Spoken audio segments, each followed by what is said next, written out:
Evening, everyone. Welcome to another episode of, I don't know, something, whatever we're going to talk about tonight.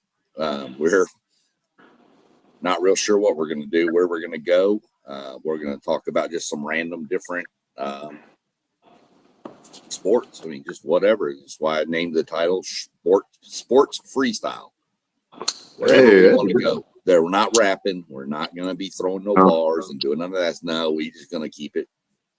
Well, that's good. Break up the rap scene. I can't rap at present, so. No, me neither. In fact, that's why I have to make sure everything I buy my wife for Christmas is in a box so she can rap her own. Friday Frenzy. Yeah. So, obviously, people, you may have seen me around. I'm SEC Sean, do a lot of our stuff on the WTP Sports Dudes with NASCAR and kind of just random stuff. I'm more random than the rest of them. They like to be more, have little set things and go through, which is great. But I also like shows like this where you can just kind of bounce around all over the world of sports where you don't have to be felt like you're tied to a topic. So that's why I threw it out there today in a group text we have, and old Doug here. Buddy of mine again, y'all seen him a few times on some stuff we've done. Some NASCAR stuff, some baseball stuff, some basketball. We've done a little bit of everything, but how we were talking off script about the weather and stuff. How it's cold up here, but nice down there. So other than that, what's going on down in the big city of Houston, Texas? That's about it, man. I mean, rodeo's about to kick off. No, yeah, that's true. Biggest rodeo on the planet, right? I mean, 2 million people, something like that. Yeah. I don't know if it's the biggest, but I know it's the richest. Yeah.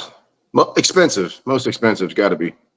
Well, yeah. I mean, they pay out more money than anything. Even the finals rodeo in Las Vegas, they pay more. But they draws people from all over the world. That thing does. That thing is huge. Yep. I can remember when it was in the Astrodome.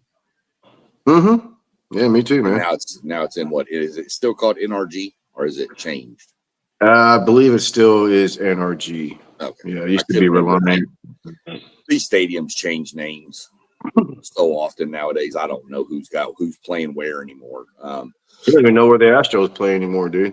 I'm still stuck on Minute Maid. I think what is that called? Dingler or Dagler or Dingleberry? I don't know what's going on. Something. Which I'm not a fan, so. We will get into a little bit of baseball talk coming up too, but yeah, that rodeo's fun. I'll tell people, if you ever get the chance to go down to the Houston Livestock Show and Rodeo,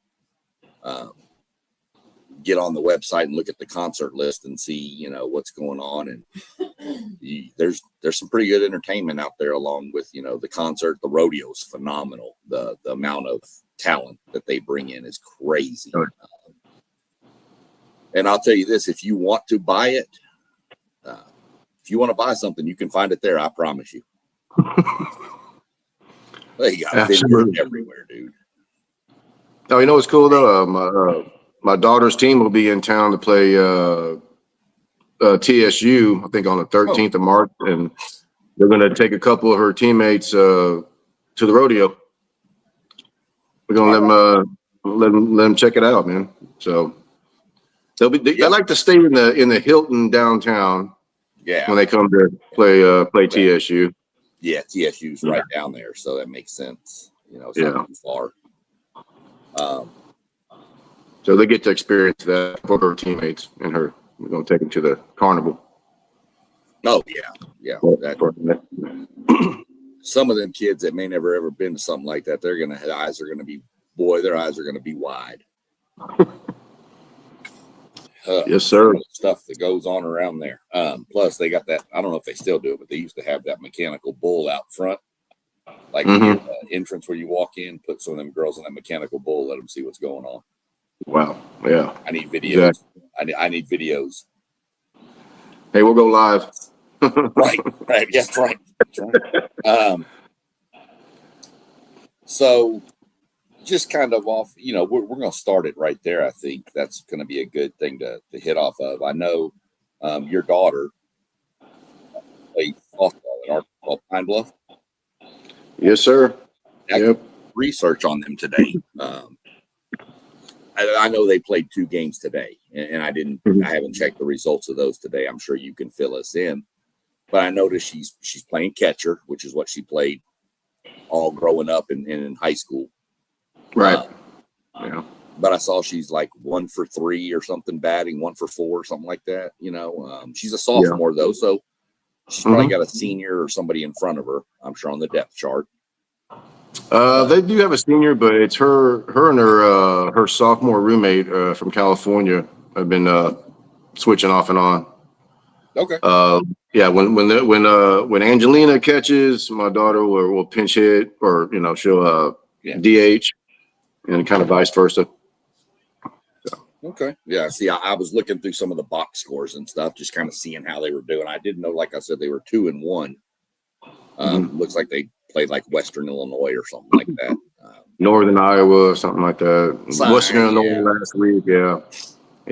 But it's funny, dude. She called me last week, man, and she was like, it's like night and day, man. It's a huge difference a 1 year can make for a kid in college, man. That 1 year adjustment is huge. I mean, she's like ready to go. She's like pumped up. She's healthy, and she's like, man, Dad, it's totally different this year. And so yeah. Well, she's got a year of work and strength and conditioning and learning the system, learning her coaches. I'm assuming the coach is the same as last year. Yep. So she didn't have a big roster turnover, a year, like you said, that 1 year, that's why you see a lot of people jump from that freshman to sophomore season. They feel more comfortable. It's almost kind of like you're back in high school with the same people you grew up playing travel ball with and stuff like that, But yeah, no, I kept an eye on them, and I'll keep up with them throughout the season. But I just, I think we're going to go see her next weekend, actually. They're going back to Louisiana. They're in Louisiana right now, Monroe, playing a tournament. They're going to go back there next weekend. So I'll be there Friday, Saturday next week. You have to pop in if you can. Shoot me the game schedules, and we'll see if we can bring something, or if you go out to dinner with her or something, see if we can record something real quick with her. Just get her recap on how the game went and stuff. Hey, dude, when you get a chance, go look up Grand Canyon softball. There's a girl over there hitting home runs like crazy. You're gonna recognize her last name. Her last name is Satcher. Oh, really? That's Coach Satcher's daughter. That's Coach Satcher's daughter. Yeah. Wow. Alina Satcher. She's jacking like home runs every night now. It's crazy. Well, I saw the girl you posted in our chat plays at Purdue, I think. Oh yeah, man. Mariah Polar. Yeah, man. She's gonna be one of the best ever, dude. She suffered a crazy injury last year, man. Her and her outfielder teammate, they collided real bad. She broke her freaking jaw real bad, broke her collarbone, part of her neck, and she was out the whole year. But now she's back and just back doing what she's doing, man. It's amazing. It's crazy how an injury like that. To me, it's crazy. An injury like that puts you out for the year, and then you just come right back in like nothing ever happened for an athlete. That just, she's a center fielder, dude. I remember this girl running through fences, 10 years old. She played at Dobie? She went to Shadow Creek. Oh, that's right. That's right. You posted that. That's my mistake. Yeah. Stud. That's. I mean, I saw what you, like I said, I saw you post her, and you telling me, saying how good she's going to be. One of the, best to probably ever play college softball or whatever softball. But that's definitely a name we'll have to keep an eye on for sure. It's softball has exploded. As far as revenue, I think it's the fourth and largest in college. Yeah, it's probably behind the 3 big men's sports: football, basketball, baseball, and then probably softball next, and then you would probably break it down into the women's basketball, stuff like that. But softball seems, back when even when we were in Texas, when we were living down there working together in 2010, 2012-ish, right around there, somewhere in that range. Yeah. It wasn't as big. You were doing travel ball stuff, but you were doing travel ball. Right. But I mean, I can remember y'all taking trips to like Colorado to play in tournaments and all kinds of things, and Florida. But it wasn't real big. I mean, Manville, the high school my kids went to, had a really good softball program for a couple of years. Yeah, because you had Krista Williams there. Yeah, that was our coach, and then she left. And she won a state championship at Kingwood last year. Is that where she's at now? Yeah, she won a state championship at Kingwood last year. And if she wants to, she's going to be one of the best coaches in college, I think, when she gets there. She's really good. Yeah. So. Yeah. Well, she was a really good player, too. That area down there starting to pop off more with softball, though, from what I, go back a couple years ago to, I mean, y'all had Krista Williams. Who are some others that have come out of that area? Corey Vidalis came out of LaPorte, went to Texas A&M, was on the Olympic team, There's just been a lot of, you always think about that area. It's a hotbed for football and basketball and track. And I'll tell you what, there's some girls slinging the lumber down there too in softball. Man. Yeah, absolutely, man. Another coach's daughter, McDowell, they coached at Foster. Sean McDowell? Yep. Sean McDowell, yeah. Sean McDowell. His daughter plays at Arkansas. God, what is her name? He left Foster. Where'd he go?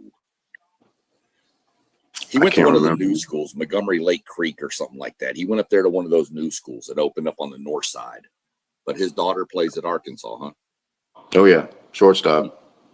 I have to look that up. It's crazy. These coaches that used to coach high school football that we used to, knock around and run into, and now talking about the kids. Man. I think Craig Biggio's daughter played at Notre Dame or something like that. Yeah, I think I remember hearing about that. But that's a little more high-profile player than Sean McDowell from the Foster head football coach.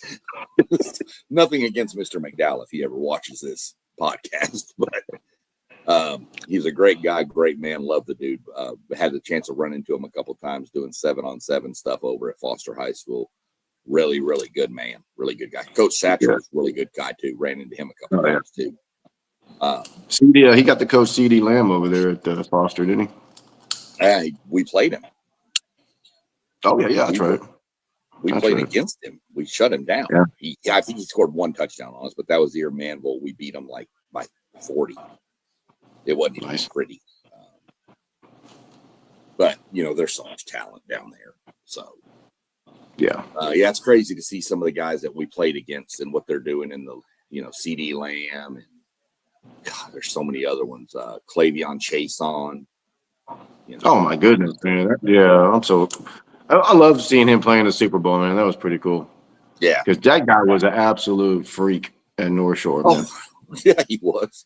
He was a man. Well, you got to remember, back then, Manville's non-district slate was Spring Westfield when they had Ed Oliver.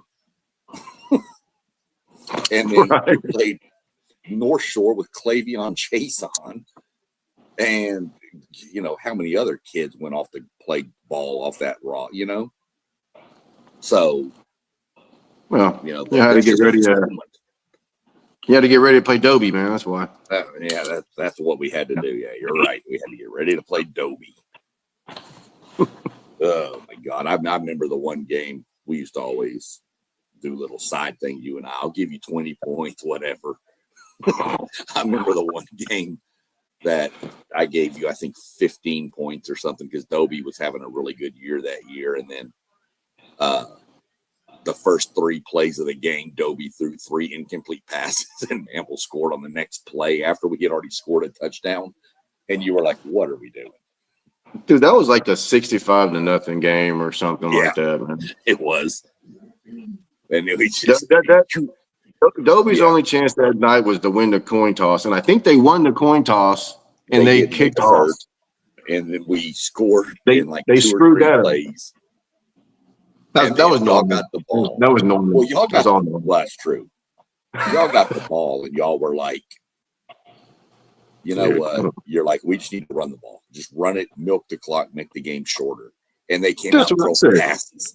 That should have been a 44-0 game. That shouldn't have been no 65-0 or 69 or whatever. I think it was 70. I don't even remember what it was.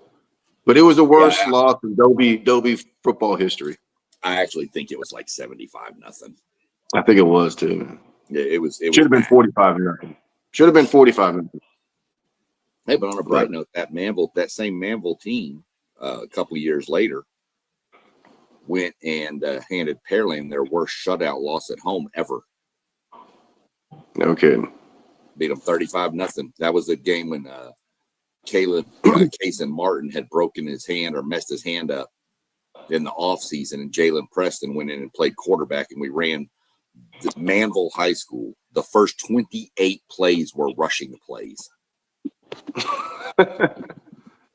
And then we pulled all the starters. It was like 35-0 at that point. We pulled and started putting the backup and let the backup quarterback throw passes.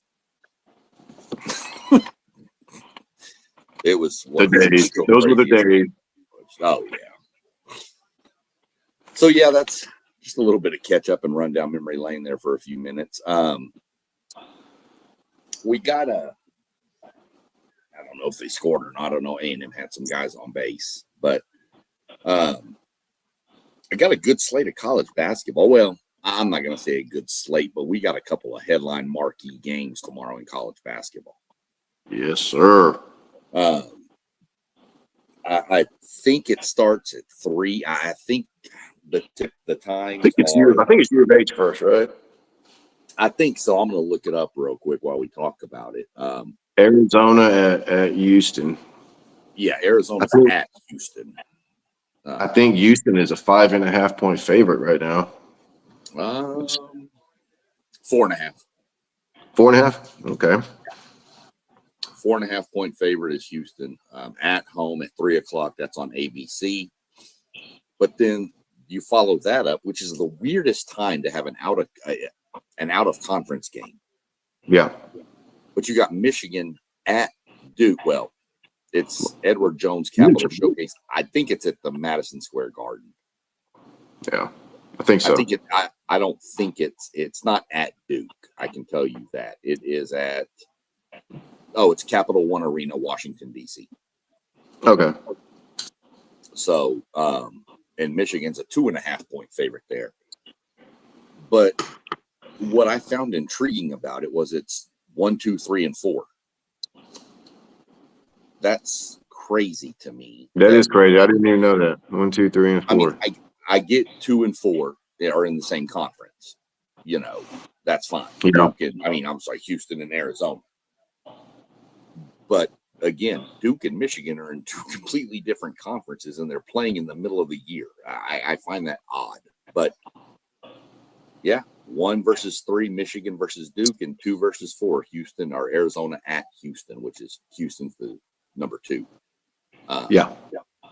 I tell you what really makes me sick, though, to think about was the Big 12 is really good in basketball. And losing JT Toppin for Texas Tech is really, really bad. Yeah, that hurt, man. I liked that kid. He was really good. And I'm talking like the kid passed away, and it's not. He's still really good. Yeah, no, he's going to be back, man. He's going to be back stronger. I don't, unless he just goes to the draft. See, I mean, was he was a junior. The junior. He could have went last year, huh? Yeah, but something about he wanted to come back. I'm going to look this up and see if he is a junior. Let me see. When did they last play? Saturday. Go to the Big 10. Well, I hope it's a clean tear and they can repair it. You know, not nowadays. They'll repair it. yeah, yeah, you're right. But just hope for the best for him, man. Let's see. Trying to see how old he is. What his class? Yeah, he's a junior. Yeah. So That's be tough to take down, man. Yeah. That's going to be really hard for Tech, and Texas Tech is having a really good season too. And he's not the only one on the team, but he's the headliner. Mm-hmm. But feel really bad for that kid. Really feel bad for the whole fan base. I know Tech's had a pretty good run. You know, football did good. Basketball's been good for a few years. Yeah, they've been good for a while. Yeah. You just, people don't understand it that aren't from Texas, that don't understand the hatred between the big three, Tech, Texas, and Texas A&M. Texas and Texas A&M hate each other more than Tech, but Tech still likes to stick its little brother nose in there once in a while. They do. They're that thorn, you know. But it was always like, even back in the Big 12 days or the Southwest Conference days, it was always better when those three schools were good, because they're the three big flagship schools in Texas. I mean, they're the three biggest. Mm-hmm. So, as much as I dislike Tech, I still root for the Texas squads to do good, as long as they're not playing my school. When they had Crabtree and remember Byron Hanspard back in the day, man, that guy was good. Yeah, Hanspard. The hell, Mahomes. Can't forget about Mahomes. Right. So, yeah, I'm surprised you mentioned Crabtree. I thought he'd be burned in your hatred memory forever for that 5-second catch, which anybody that doesn't know, go watch. I don't even remember what year it was, but Tech beat Tech. Texas 2008. Tech It had to have been 2008, right before the 2009 year championship. Might have been, and everybody to this day still wonders why the dude from Texas doesn't just nudge him out of bounds. But there's a bunch of different things we can do with every sport. Right.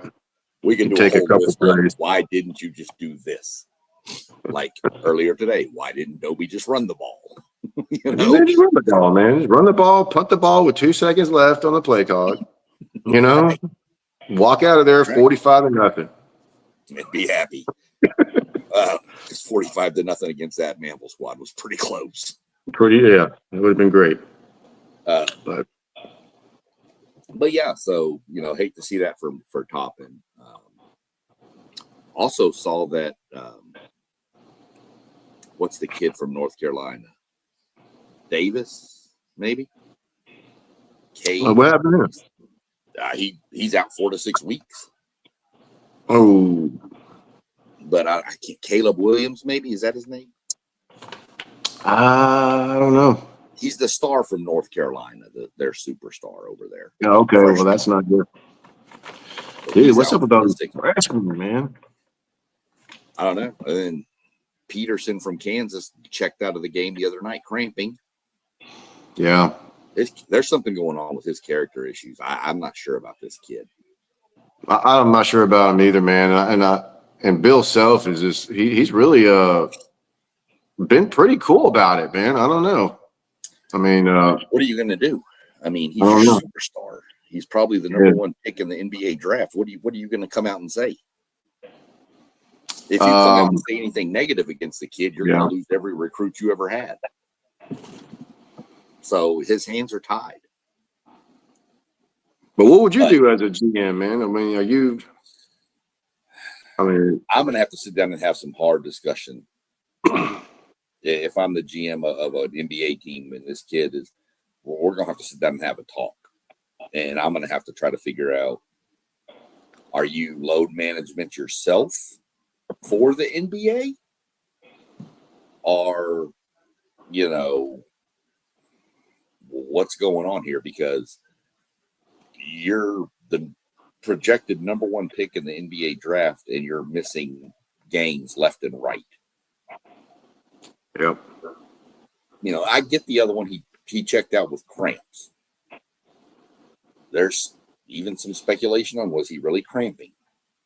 I mean, this is something people are going to have to look into. And I don't want to say the kid's not been hurt and not been injured and stuff, because I'm not going to say that about him. But when it happens this often, yeah, it's a pattern, man. That's exactly what it is. And that's when the questions start getting raised. I still think, he's the number one pick. The dude is super talented. Yeah. Well, you don't have these questions about Kingston Fleming. I'll tell you that right now. No. And you don't have him about AJ DeBanza either, out of Duke or out of BYU. You don't have him about Boozer out of Duke. Yeah. These questions aren't being asked about any of those kids. The kid out of Houston, even the other, what is the other freshman, Sanak or whatever? He's like 7'5" wingspan. Good Lord. So you're not having them about any of these other. The kid from Illinois, even the Caleb. I tell you, the kid from Arkansas is nasty. Acuff, that kid is. Oh yeah, I like Arkansas. Man. They just need to play some defense, but I like Arkansas. Calipari's only been in a couple years. Them in Alabama both. Neither one of them played defense. I know. That was terrible. That game was that was probably the game of the year though in college basketball. Yeah. 117, 115 in double overtime. Acuff went for 49. Philon from Alabama went for like 35. I was like, oh my God. They didn't even need it. Yeah. Go ahead. They didn't need overtime to even cover their 186 or 187 on the total. They covered that they covered that at like probably halfway through the second half. I think Alabama averages 36 3-pointers attempts a game or something like that, dude. Yeah. That's insane. A&M's right with them. A&M shoots the hell out of them.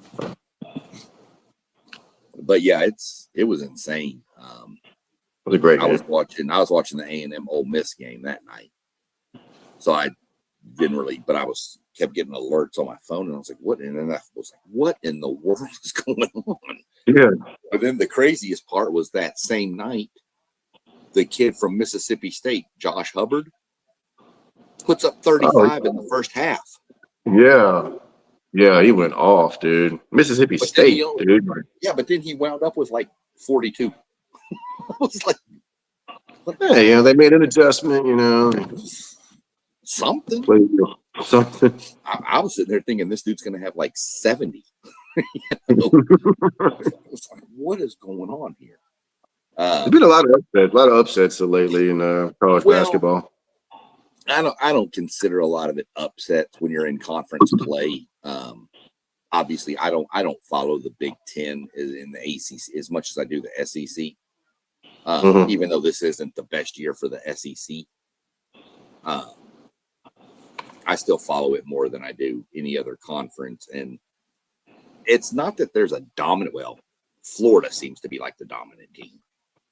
Yeah, Florida and the SEC. Yeah, they seem to be. After Florida, it just seems like you have a bunch of really, really, really good teams. Yeah. Look at Texas. They started off horrendous in conference play. Dude, did you hear their coach ripping them earlier this season, man? It seemed like I'm thinking these guys are all going to be gone. He was like, "We'll foul the living bleep out of you. That's all we do. We'll foul. We'll jump in the air and foul you. We'll foul you there, but then they clean that up a little bit. I think Yeah, he's doing a good job. So, but even as bad as Texas started though, if the SEC tournament starts today, they're the 8th seed. They get a bye in the first round. That's not bad. They're ahead of Kentucky. Yeah. For as bad as it started for Texas, and as bad as A&M has been in the past few weeks, after that close loss to Bama, they've just looked bad. and Yeah. they got a win against Ole Miss, which was much needed, but it just seems like anybody can beat anybody in this league. And I know that's cliche, but it's true, and I believe in this It's league. true this year. It really is, man. But Yeah. they're still going to get about what 4 or 5 teams in the tournament, probably in the SEC. No, they're probably going to get like 9 or 10. Damn. Yeah, you're right. Yeah. I think Yeah. they said the only league Arkansas. you're going to probably get Florida, Alabama, Arkansas, Vanderbilt, Texas A&M, probably, depending on how they play the rest of the year, Missouri, Kentucky. I'm sure probably Kentucky. I don't even know if we mentioned Auburn could probably sneak in and get in. Yeah. There's still quite a few. So a lot's going to be determined over the next few weeks. I know, like I said, A&M, I think, has Oklahoma tomorrow. And then I think our midweek game is Arkansas and then Texas. There's our next 3 games, I think. Yeah. Well, you could afford to lose to Texas, but you can't really afford to drop the other 2. Well, you could afford to lose to Arkansas, I guess. Yeah. I don't want to lose Arkansas on anything. I don't either, but no. But speaking of Oklahoma, so we'd be all right. Getting into the tournament, man. Speaking of that, dude, you're up in Ohio, dude. Miami of Ohio. Am I following this right, dude? Because I'm hearing that because of their strength of schedule, if they lose one game, they ain't getting in. Like they have to lose their MAC conference championship game with one loss to get in. I mean, that's there criminal. is a potential. They have played nobody, dude. I know. It's creeping up to the 400s, I think, right now. Yeah, I mean, to put it in perspective, it's Katy High School is lumped in with all of the Pasadenas and all of HISD in district. And that's kind of what you're looking like. Those games, they're a good story. If they lose one game, will they be out? I don't think so. I don't. Especially if that one loss is in their conference tournament. I don't care if it's a semifinal. They're going to get in. I can't imagine a 25-1 or a 30-1 team being left out. That's criminal. Now, would they maybe have to go play in the first 4 tournament in Dayton? Probably. But, I mean, for people that don't know,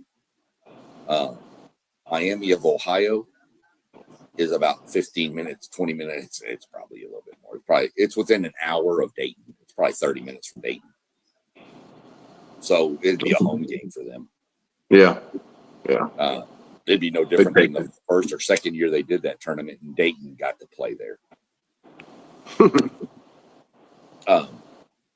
But if they lose a couple of games down the stretch and then lose in their tournament, you could have like a 30-3 team left out. Yeah, but the MAC champion is going to make it, though, right? Oh yeah, I mean every conference champion has to make it. Right. So if they win their tournament, even if they lose 2 games down the stretch, but win their conference tournament, they're in. But when you're one of these bubble teams like a Texas or an A&M, you need them to win their tournament because then it's a 1-bid league where if somebody else wins the tournament, they could get 2 bids, and now you got a bid stolen from an at-large like a Texas or an A&M that gets pushed off the bubble because we got to put this team in. Yeah. So, a lot to watch when it comes down. We're getting close. We got, what is there, 3 weekends left of college basketball? Yeah, something like that.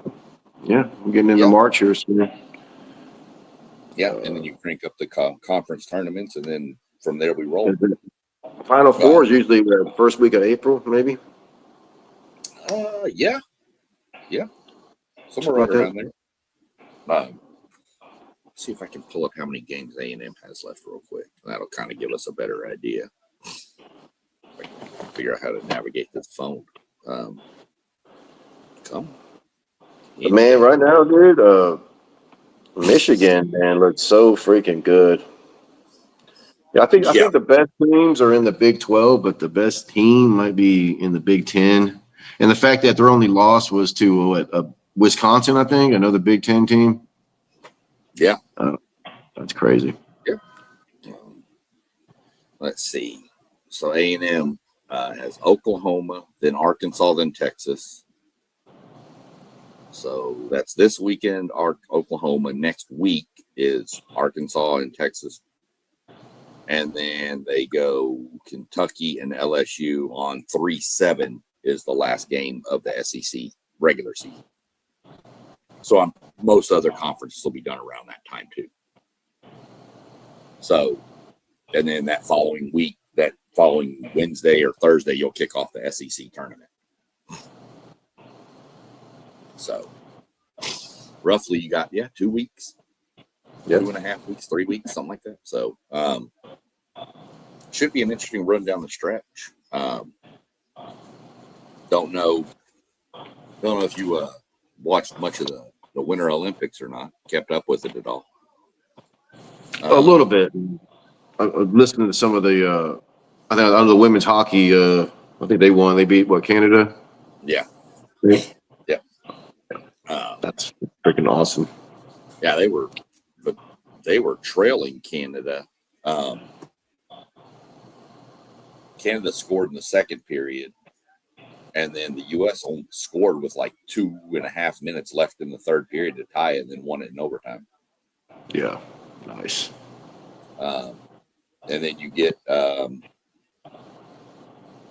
don't think it's tomorrow. I think it's Sunday. The men's hockey gold medal game between Canada and the United States. Canada was actually losing 2-0 to Finland for most of the game, and then scored 3 to take the win. The U.S. Destroyed Slovakia 6-2. Dang, that's a blowout. Yeah.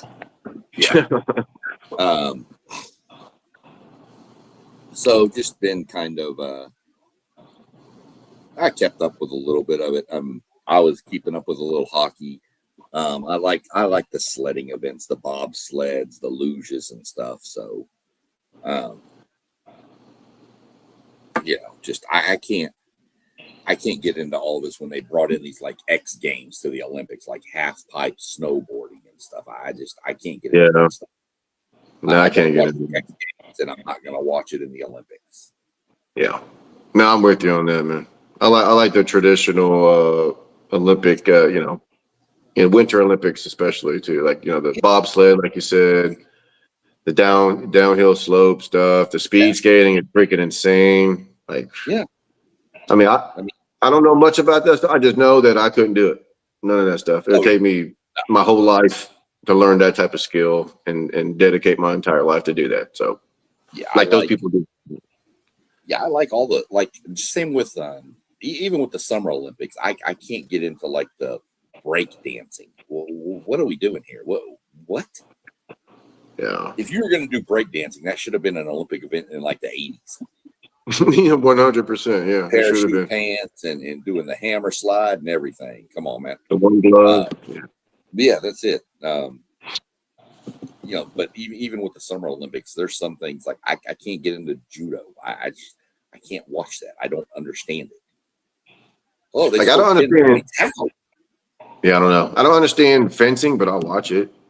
Oh yeah, I'll watch fencing. I think fencing is pretty funny, just watching them dance around. But just like I don't understand curling, but I watch the hell out of it. I can't when it's on TV. I cannot turn curling off. Exactly. I don't understand it. I know you're just supposed to get close to the center and move them out. That's all I know. I just want to be the guy with the thing, the sweeping. I want to be the guy throwing it. That dude doing that sweeping looks like too much fucking work. That's a lot of work, dude. That's a lot of work, man. But I don't, they spin this little stone and it goes way and what? We're like bowling on ice with these. I mean, it's crazy. I can't turn it off when it's on. I just sit there and watch it. They're like, oh, they've got the hammer. And I was like, what the hell is that? Who's using the Yeah, hammer? no, what? Hammer.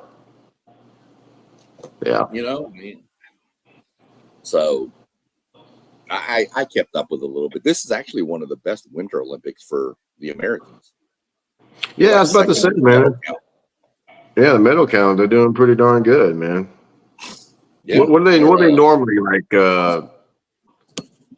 Top 5, top 10 normally in the medal count. Normally at minimum top 10. But But it was usually like, who usually dominates? Canada, Russia, or something? well, Norway's always been really good because they dominate like the cross country skiing. Because I guess there's probably not much to do in Norway but skate across the country. So Touche. they're really good at that event. But you know, Norway, Japan has always been really good with the figure skating stuff. Japan, China, things like that. But like China only has 12 medals in these events. Wow. Yeah.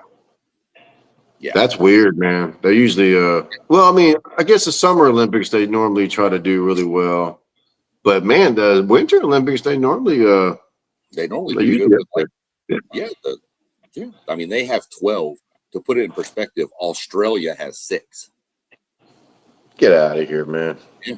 Down under? Wow. Yeah. Brazil has 1. Kazakhstan has 1. There you go, Kazakhstan. Telling you, they're partying hard over there.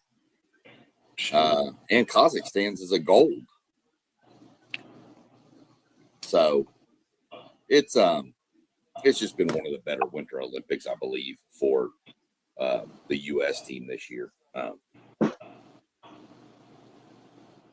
It's still 0-0. So the Aggies play for baseball. Penn. Who? Penn. University of Penn.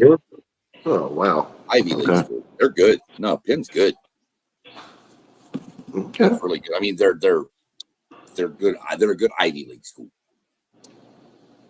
Yeah, I went to school with a guy that's Aggie Baseball Hall of Famer. Who? Man, this guy was an All-American in high school, dude. We thought he was going to be in the majors, but he couldn't hit a curveball, I think, in the minors. But still was an Aggie Baseball Hall of Famer, first baseman by the name of John Sheshik. Oh yeah, remember you mentioned him before. We've talked about him before. Yeah. Oh yeah, man. Yeah. Great guy. Jolly. My quarterback in high school. Yeah, they got on the broadcast, the A&M broadcast team is normally guy played baseball at A&M and TCU, Boomer White, a few years back, and then Ross Stripling, former Major League Baseball pitcher. Mm-hmm. He's an Aggie. He's in the broadcast team. Oh, okay. Yeah. So yeah, I mean, softball. Like I said, we mentioned some softball with your daughter and stuff going on there. I'm not focused too much on results right now in college softball. It's too early right now. Yeah, I mean, A&M is out on the West Coast. They lost to Oregon, who's a ranked team 2-1, and then beat Duke, who they lost to last weekend. Beat them like 3-2 or 6-2 or something like that. Yeah, A&M's really good, man. They're really good this year. Well, that whole SEC is. Yeah, you're right. Oklahoma, Texas A&M, Bama, Florida, Tennessee. I mean, just keep rolling through the list. I will be in Norman. I'll be in Norman, Oklahoma, April 21st, man. Yeah. So. Yeah. That game was going to be. That game probably will be on the ESPN app. Yeah, one of those. Probably. So I may have to throw that on. But yeah, it's I don't put too much stock. These teams are still trying to get their feet wet. But Texas Tech looks really good. Yeah. Well, they got that pitcher still, so. Yeah, Kennedy. Oh yeah. $1 million pitcher, man. Yeah, they beat A&M opening weekend of the season. Like I think it was 3-2. It was a good game, but I mean, you get these Oklahomas, Texases, Texas Techs, these top squads. They're good. UCLA's. They're going to be good games. You're normally not going to beat. I mean, I know last year in the SEC tournament, I think A&M beat Texas like 15-2 or something. You know, that's not going to happen when those squads play. That's just something that lightning in a bottle happened, and you erupted for a couple of big runs, and that was that. And so I don't know. It didn't really do A&M a lot of good to beat Texas like Texas, and they lost as the number 1 overall seed. So yeah, they did, man. That's crazy. It was, but I will say this: looking back at the bracket, A&M, even being the number 1 seed, had the hardest regional of anybody else. The team they lost to was actually up until near the end of the season in contention to be a host, and they got thrown into A&M's regional. It just didn't make any sense. And yeah, that was kind of a bad draw, man. It's kind of a crappy draw. Yeah, upsets happen. I'm sorry. And Trish Ford has got that program way revived from where it used to be. Oh yeah, 100%, dude. 100%. They should have been this way a long time ago, but yeah, there's no reason. There's no reason any of the real big sports for those 2 universities, Texas and A&M, the top, even 5 sports, women's, all the big 3 in men and the top 2 sports for women. There is no reason those 5 teams should not be competitive in every level for both universities with the amount of talent that can come through there. With softball, I kind of compare it to football in the sense that you have most of the talent coming out of California, Texas, and Florida, or the Southeast. Basically, if you look at college softball, majority of the talent it's almost like college football. I mean, you have some girls up in Ohio that can play. Oh yeah, I know that. Yeah. We've seen girls in tournaments down here. They travel down here because it's kind of hard to play up there in the snow. Yeah. Sometimes. So, but yeah, I mean, I can see that and like we said earlier, softball's really catching its uptick through Texas right about now. Yeah. Over the past, say, 10 years, it's grown astronomically. So, because you're right, a bunch of the times when you would look at rosters 10, 12 years ago for A&M in Texas, it was girls out of Florida and California. Mm-hmm. But now you're starting to see the Tori Vitalis from LaPorte's and stuff like that. Yeah, Mariah Polar going to Purdue, Yeah, how she wound up in Purdue, who knows? She loved it there. She loved the visit. Yeah, I mean, come on. Good school. That just tells me that somebody overlooked her at another program. Maybe they were the first ones to offer her too, and she jumped on. No, actually, she played on all the national teams and stuff. I mean, she was highly recruited. I think the academics probably did it at Purdue for her. Yeah, I mean, it's a very, very good academic school. That's for sure. And speaking of academics, dude, let me tell you something, man. This girl, she's a shortstop at Texas right now. Her name is Shylin Brister. She went to Clearbrook High School. Okay. Her dad went to Dobie with me. Anyways, she was highly recruited. He got to go to freaking a Clemson football game, got to go on a visit, Auburn football game, and a Duke basketball game, right? So she went on a visit to Duke, loved it. She was ready to commit. The next day, Duke came back and said, "Sorry, we can't accept you. You can't get in." And she's one of the smartest girls at Clearbrook, man. She's like top 5 in her class. That's crazy. And she was ready to commit, and they had to back out, man. They don't compromise over there when it comes to academics, dude. But she ended up at Texas, which is great. God works because her whole family are Longhorn fans. So, well, yeah, worked out. Which makes it kind of odd that she didn't even go there at first. Dude, they offered her late. It was crazy. Oh, well, that's Yeah. that's the problem with a lot of this now is if you're not one of the first ones in, you're behind the 8 ball now. Well, I mean, she had Clemson, Auburn, freaking all these Duke recruiting her, Yeah, and Texas came in late. So yeah. This I think the pitcher for A&M today is from Montgomery Lake Creek.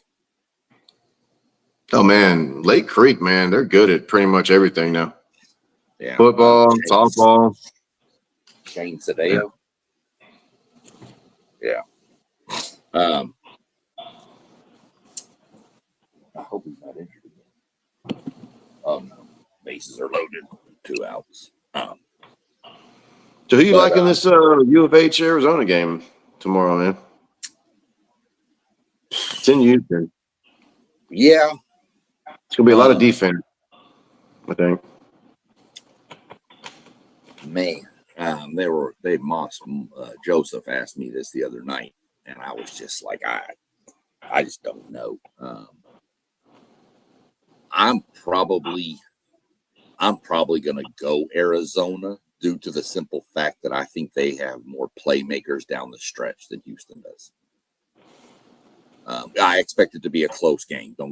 Very, very back and forth game. I think Arizona has been more battle tested with who they've played. And I think they have more options scoring wise than Houston does. Now, Houston probably has the best scorer on the court. But if I had to pick today, I'd probably say Arizona, but man, I'm not confident on it. This is one of those that I would never put money on this game. There's no way. Same with Duke, Michigan. I think that's a Michigan win, and I think Michigan beats them pretty easy. So do I. I mean, this game is not at Duke, so this is at a neutral site. Yeah, it's closer. Even then, Duke. Yeah, it's closer to Duke. But I just think Michigan's a better team than Duke. So do I. I have some serious questions about Duke. They were up 20 points at North Carolina and let them come all in the second half and let them come back and win. Yep. I've got some questions about Duke and their defense and their lack of focus. They seem to lose focus. Kind of reminds me of Texas A&M basketball, where they'll get this big lead and then the next thing you know, we're losing. So, yeah. I'd probably lean Michigan and Arizona, but I'm not confident in the Arizona-Houston game, but I'm pretty confident in the Michigan-Duke game.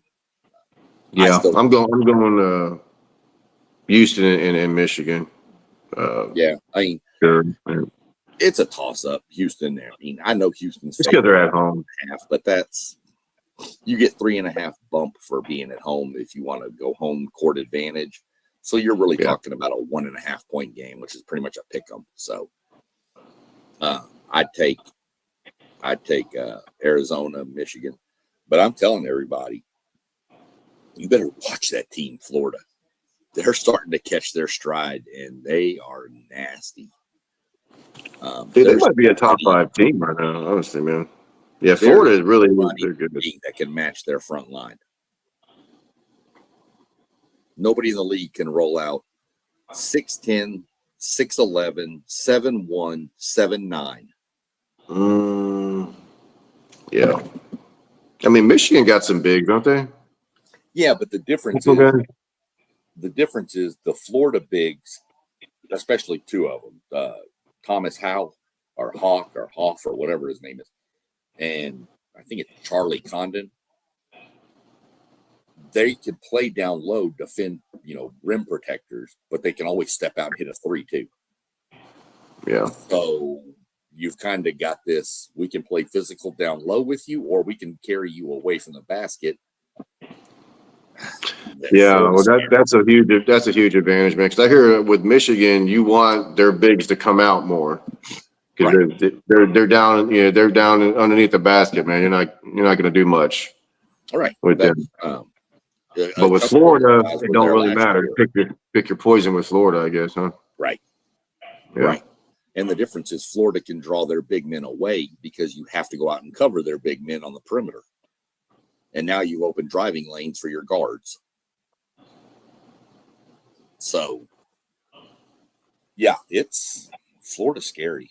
I watched the Florida Texas A&M game the other night, and That got ugly bad. Yeah, ugly pretty quick. but it wasn't. I mean, A&M started off 2-0, and then Florida went on a 12-0 run. But it was only 12-2. A&M didn't score for like 10 minutes, and A&M missed 22 consecutive shots, and it was like they were down 14. Yeah, and they were down 14. Oh. So A&M played defense, but Florida's size just eventually won and just dominated, and it was over. A&M got it down to like a 6-point game. And then, like I said, Florida size took over in the second half, and they just started going down, and it was just over. But it is what it is. I mean, basketball, college basketball is college basketball. Really excited with college baseball. Baseball season kicked off today too. MLB, spring training. Oh yeah. Spring training. Not that spring training really means anything, but not much at all, really. Really, really excited. I'm really, really interested in in college baseball this year, though. I want to see if we can rebound from last year. I think everybody, including yourself as a University of Texas fan, realizes that there was just too much going on with that team. There was too much. The whole Schlossnagle leaving, the way it was that the stud third baseman breaks his shoulder, and has to have surgery. Your two of your better pitchers are out for the year with injuries, and it was just like everything just kind of spiraled on them, and they couldn't get themselves out of it. You had what was still arguably the best player in college baseball, but he had no protection in the lineup. Yeah, Jace Laviolette, he had no protection. That's a Katy kid too, by the way. Jace Laviolette, Katy, Seven Lakes. Okay. But you just can't. He'll be the number one pick in the draft, and he fell to like number 17 or something. But again, you know as well as anybody too does that you can be the best hitter in baseball, like Barry Bonds when he was in his hitting everything. Mm-hmm. But if you don't have anybody batting around you or behind you to protect you, they're just going to walk you. Just going to walk you, but you ain't going to see nothing. Then you start chasing. Yep. But it is what it is. I'm kind of hoping that Laviolette will make the jump to the AAA for the Cleveland Guardians because they play here in Columbus. There you go. In A&M last year, they started off preseason number 1, right? Baseball. Right. And they had a rough start. I think they were the first team to start number 1 and get out of the top 25 by the end of March or something. Yep. That was rough. Yeah, it was probably the end of March, middle of March, maybe. It was rough, and then it just everything piled on. So I'm real curious to see what Michael Early and that staff, and if we can stay healthy, what we can do. I think Michael Early's a good coach. He's a good hitting coach for sure. Plus, we brought back Cliff Pennington. He's now back on the A&M staff as the infield coach. 12, 15 years in Major League Baseball, former A&M player, was a really good coach up at Dallas Baptist. And so, you got him working with the infield, which is going to not hurt you. But everybody says Michael Early's not that good of a hitting coach and all this. And I'm like, look, he was on Jim Schlossnagle's staff when we had that killer offense and almost won the national title against Tennessee. And then Schlossnagle took him to Texas with him as the hitting coach. So the guy's good guy, I'm really interested to watch that series. That was a good series last year too, even as bad as A&M was playing. Every one of those games was one-run games. Mm-hmm. And this year it's at Bluebell in Kyle Field or College Station. Do y'all still have that kid? I haven't heard anything about this kid. That's why the kid from Galveston Ball. Oh, is it Williams? Yeah. Yeah, we still got Jonah Williams. Is he on the football roster too? Because he was supposed to play both. Yeah. He's on the football roster. They don't use him much yet. I mean, he was a freshman last year, so. Dude, that guy was so freaking good in high school. He did everything, dude. He'd have been a sophomore this year in football. Yeah.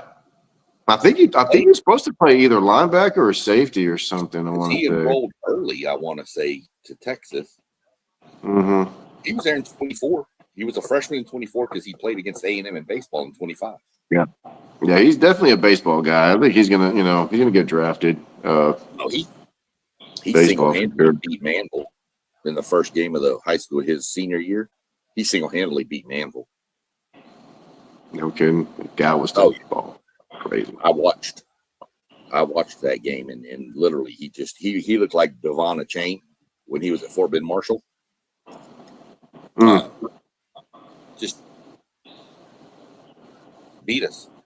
Just did everything. Couldn't stop him. Was he freaking? Was he? On baseball? Football. Football. Oh yeah. Well, yeah. Well, dude, he freaking returned punts. He played offense, defense. Yeah. He did everything. Yeah. They were so good. He was phenomenal to watch. You want to know who? Well, I want to know whatever happened to. Used to be was the number one recruit in the nation coming out of Angleton, Texas. Out of Angleton, Texas. Foster. Oh. I wonder whatever happened to him. BJ Foster. He went to Texas. He went to Texas. But then he was terrible. Oh my God! What did he play? What position was he? Safety. He was a safety and a running back in high school. Damn. Because if you remember, that was the year they made it. They were in Region 4, and Manville was in Region 3, and we played Angleton in the state semifinals, 2017. Yeah. We played Angleton in the semifinals at NRG and beat the snot out of them. Beat them 35-10, and it was 35-3, or 35-10, and it was 35-7 at halftime. We just ran the ball and coasted, but with number one safety, number one recruit in the nation, went to BJ Foster. Never did anything. I don't know what happened to him, man. I don't either. I remember the name for sure. Yeah. I'm going to see if I can do. He was Sam Houston State. Did he really? He transferred to Sam Houston State? Yeah. What did he do there? Hold on. Oh.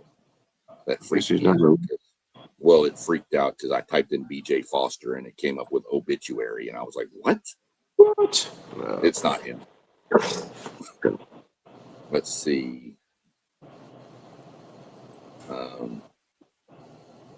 So I don't know how this is even legit that he's on their roster because he doesn't have any stats from them. Did he? It says he played one season for the Bearcats. He played 4 seasons for the Longhorns. Let me see. His best year was his freshman year. He had 2.5 sacks and an interception. And 46 tackles. Damn. Okay, so he played. Was the Tom Herman recruit or something? No, Tom Herman wasn't there. Was Tom Herman there? In What year was 2018? 2017? Yeah, because Stark got there in what, 19 maybe? 1920? Been there 5 years. Yeah. So this will be Sark's 5th year, I think, coming up. So Sark got there in 21. Yeah, so Was it Herman? that was Sark? yeah, it was Herman, and before Herman it was Charlie Strong. Mac Brown, Charlie Strong, Tom Herman, and then Stark. I want to see who was there.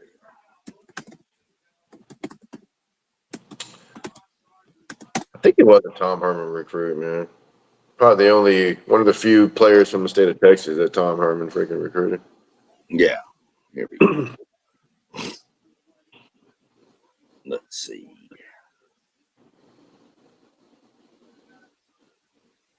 Dana Bible. I'm looking up. Yeah. Tom Herman 2017. So I'm betting he was a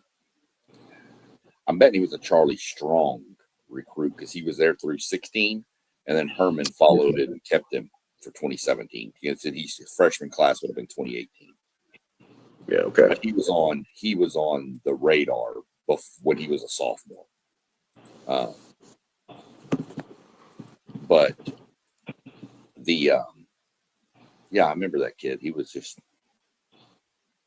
all world and then just nothing. Yeah. Huh? Yeah, I need to go back and look at that too. I need to compare those because if I'm not mistaken, I think there's only one football coach who has coached both Texas A&M and the University of Texas. Who's that? Dana Bible. Oh, Dana Bible. Okay. Back in the 1920s, but I think he actually coached A&M, went to Texas, and then came back to A&M. It's weird. No way. Yeah.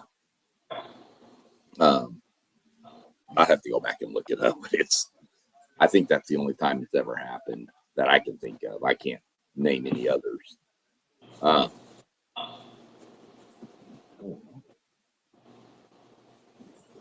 Sound like somebody was mumbling. Yeah, I'm looking. I like college baseball. Like it a lot. Like college baseball. I like all the college athletics. College basketball is pretty fun. It really, everybody gets peaked up for the tournament. Yeah. Of course, I got my race this weekend. We're racing NASCAR down at Echo Park Speedway in Atlanta. So, nice. ATL. Yeah, I'll be locked into that this weekend. Other than that, yeah, kind of if you're not into like college athletics, it's kind of a downtime of the year for you because the only thing really going is the NBA. NBA, yeah. College basketball, but college basketball is every night. That's what I like about it. Well, that's what I'm saying. If you're not a fan of college athletics, you're kind of screwed right now. Yeah. I mean, even hockey is not playing right now because all the players are at the Olympics. Right. So, yeah, it's kind of just one of those downtimes of the year. I do know, and I'm going to bring this up on some of my NASCAR chat next week, but I'll throw it in here real quick too.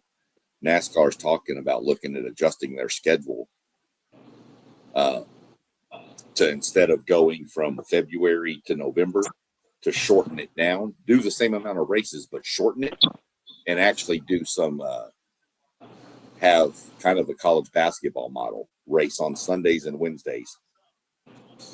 Start racing midweek. That'd be good.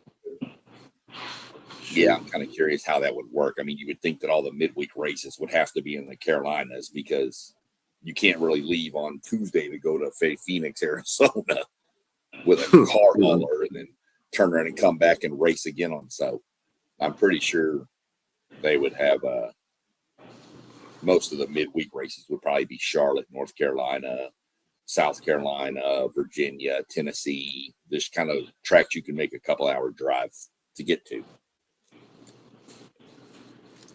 So we're going to see what happens. There's nothing set in stone with that, but I thought it was kind of interesting that the president of NASCAR came out and was talking about that. So we'll see where it goes from there. Did they win today? You never did tell me either. Did the softball win today up there? No, they kind of blew it there at the end. Had a real bad inning. So they had the lead. I think they lost to Northern Iowa today. A close one. They got a couple more games tomorrow. They played 2 games today, though. Yeah. I think they might have won one and lost the other one, I want to say. I didn't get to watch it, man. I had to work today. I tried to look for it on ESPN, but I couldn't find it. Those type of games might be like on YouTube or one of those, the other team's broadcast or something like that, Yeah, I'm trying to look it up. What's their mascot? The Lions? The Golden Lions. Is that what they are? Yep. UAPB. No, I don't care about that. What is going on here? Let me see. Yeah, my kid says she went 0 for 2 today with the walk. She got under the ball a couple of times. No strikeouts though. Yeah, they lost 1-9 to somebody, and then 8-10 to somebody. Yeah, the 8-10 game it got away from them there at the end. Yeah. Then they play tomorrow at 10 a.m. and at 3 p.m. I don't know who though. It doesn't have a opponent. Might be one of the. Well, I think they're in Louisiana Monroe. They're in, yeah. They might be playing one of those teams. Hopefully. Yeah. And it looks like they play Northwestern State and Natchitoches. Yeah, and then it's in Louisiana. That's where I'll be next weekend. We'll see. If I ever move to Arkansas, Missouri State, Springfield, Missouri is only an hour from where I'll be. There you go. See, look at that. Pine Bluff is only a couple hours. Let me see where else. What do they play throughout the year? A lot of Louisiana, Mississippi. I didn't know they were in the SWAC. Yeah, then a SWAC. Yeah, they play Grambling and Southern, TSU, Prairie View. Yeah. Alcorn State, Yeah. Jackson State. Yeah. Who the hell is this little snake-looking thing? Oh, Florida A&M. Yeah. I just looked at it has the logo, and it was a snake, and I was like, what is this? So, yeah. No, I mean, that's cool. You have to keep us up to date on their stuff going on. Like I said, I'm going to look around and see if I can find some of their stuff on TV. If not, I can always look up on their website and see the scores and stuff. So that works out. Other than that, I'm going to go. This game is crazy. 0-0. So, Come on, A&M. yeah, I'm telling you. Well, Texas is playing Michigan State right now. Yeah, telling you. You gotta keep up with it. I'm pulling for Michigan State now. Yeah, I bet you are, man. I can't stand Jim Schlossnagle. Well, I can't stand the way he did it. Yeah, it was kind of bushy, but Yeah. Let's see. See if we can get you an update on Texas. Texas is up 2-0 on Michigan State. So. Anyway, go do what you got to do. That kid's going to be good, Doug. That's which one? Follow Nico Partita. Nico Partita. Yeah, plays third baseman and pitcher for Texas A&M. He's from Pearland. Oh, Pearland kid. Okay. He grew up in his address is Manville, Texas, but he went to Pearland High School. He was baseball. Well, he was a kid. I'd have gone to Pearland if I was playing baseball too. Yeah. But nobody thought he was going to go to A&M because they expected him to be drafted. Oh, no kidding. And he just straight up said, "No, I'm going to college." So keep an eye on that kid, Nico Partita. Throws mid-90s, got 3 pitches, I think, throws mid-90s, and he's a hell of a bat. He's a true freshman. Oh, no kidding. So he was at Pearland last year? Yeah. Okay. He was their ace pitcher and hitter. Yeah. Yeah, he was at They Pearland. went to state last year, I think. Or they I think they made it to a regional final or something. They may have made it to the state tournament. I'd have to go back and look, but that's a kid to watch out for from right down there in that area. He's got all the tools. 5-star player, five-tool player. 5-tool player. Wow. Okay. Yeah, really good. And I'm gonna tell you this: he don't look like a freshman. This kid looks like he's been in college for like 3 years. Looks like one of them 80s kids, huh? Dude. You ever seen the old picture, like just photographs of kids back in the 80s in high school and college? They look like freaking grown men, dude. It was nuts. Must have been the water or something. I don't know. This kid is I don't know. He's crazy. I remember that name now, Nico. I remember hearing that name now, Nico, something last year. Yeah, he's somebody to keep an eye on. I mean, throughout the season, I'm gonna definitely, but he's something special. That kid's gonna be legit. So. Well, I'm gonna go watch this. Go enjoy the rest of your evening down there, and we'll catch up as soon as we can and talk some more. All right, buddy. Have a good weekend, man. And, anybody that jumps in and watches, go check out all the channels scrolling below and like and subscribe to all of them. Go give us some love. We need all the help we can get, some more than others. So I'll holler at you later, Doug. Be good. All right, brother. Have a good one. All right. You too. Bye.